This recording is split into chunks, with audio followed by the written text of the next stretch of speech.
Hello and welcome to our festive Game Time set as we wait for Game Time. Alongside Steve Smith, I'm Vince Giullini, and with Thanksgiving right around the corner, Smitty, we hope to soon be giving thanks for possibly resolving this disagreement, which now has reached day 145.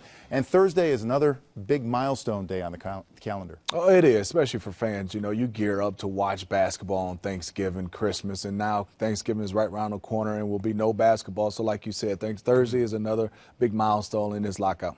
Time is ticking away. All right, well, earlier on this day, on Tuesday, the NBP Trade Association did its annual holiday duties, passing out Thanksgiving food items to 1,000 families near their headquarters in Harlem, helping others to better enjoy the season.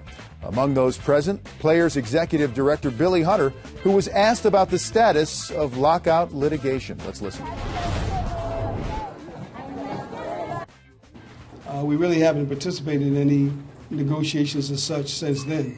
I anticipate that what may happen with the consolidation of the case now in Minnesota may very well be that the judge there directs the magistrate, as they did in the NFLPA case, to host a settlement conference, and that may occur, could possibly occur as early as next week. There's been no change in status since we last talked to you, although I would suspect that if the hope is to get the season on by Christmas, that that should probably pick up, either directly or by way of back channel.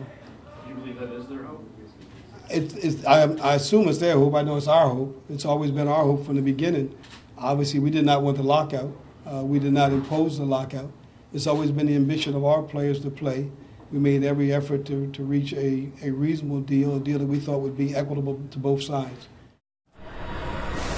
We now bring in TNT's David Aldridge by phone. And DA, so the player lawsuits consolidated in Minnesota, and NBA player lawyer David Boies hinted Monday there could be contact soon, possibly Wednesday. Now, there's an idea, one reaching out to the other, but at this point, are we just sort of hanging on to these little possible victories? What do you think will happen? Well, I would be very surprised if the league or the players had any type of talks. They're in litigation now, Vince. So it's a totally new and different theater that we're talking about. So any move on either side's part tends to, at least the fear is, it bolsters the case of the other side. If the players were to reach out to the league and ask for settlement talks to start, the league would say, see, this whole decertification of interest declaration, is a sham, which is what we've been arguing.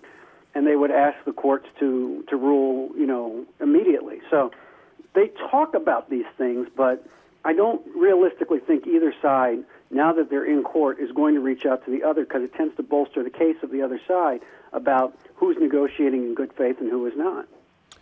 DA, Steve Smith, a lot of fans are scratching their head, and they're wondering why the union consolidated their lawsuits to Minnesota and dropped it from California. Can you go into deeper details what the advantages for the players union to file in Minnesota?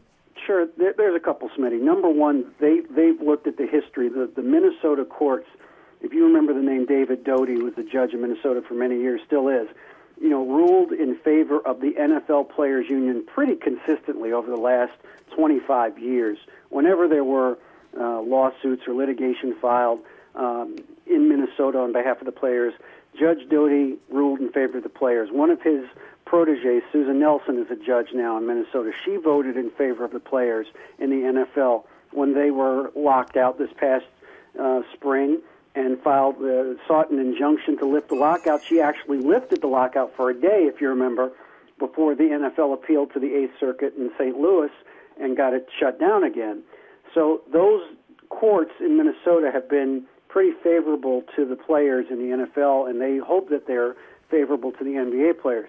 And what Billy Hunter was talking about was the magistrate judge Arthur Boylan, who was the person that brought the two sides together after the lockout was imposed in the NFL, brought the league and the players together and got them to work out a deal. Now, the difference here is that the NFL owners were motivated to get the season started as soon as possible because they were losing millions of dollars. Remember, $200 million in the preseason per week they would lose if they didn't have those games. So they wanted to play. There are owners in the NBA who don't want to play under the current system. Even though we are litigating, DA, it sounds like that both sides would rather talk or reach some sort of settlement than go to litigation, obviously. So this talk of a settlement conference that Billy Hunter had mentioned in his press conference here seems like maybe somewhat of a bright side if it happens early next week. Do you agree? Well, again, I hate to be the bearer of bad tidings, but that's what they want to happen. There's nothing that is going to compel the judge, who's Judge Schiltz in this case. Judge Schiltz has to go to the magistrate, Arthur Boylan, and say, I want your help in resolving this. He doesn't have to do that. He can say, I can handle this case, or, we'll proceed with the cases going on, and then we're, on the calendar of the judge instead of the team sides negotiating. So what they say, it could happen if the judge says he wants it to happen. There's no guarantee that this judge, A, is going to say that, and B, even if he does, the circumstances are so different, as I mentioned. The NFL owners wanted to settle. They wanted to get the season started.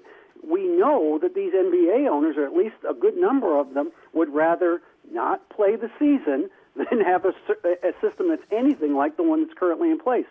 So the circumstances are completely different in the NBA than they were in the NFL.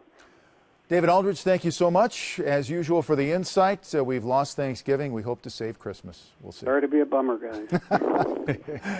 Well, still ahead on Game Time, we do have other hoops being played. You just have to know where to look. Nicolas Batum back in his native France, and he is rolling. We will check in there.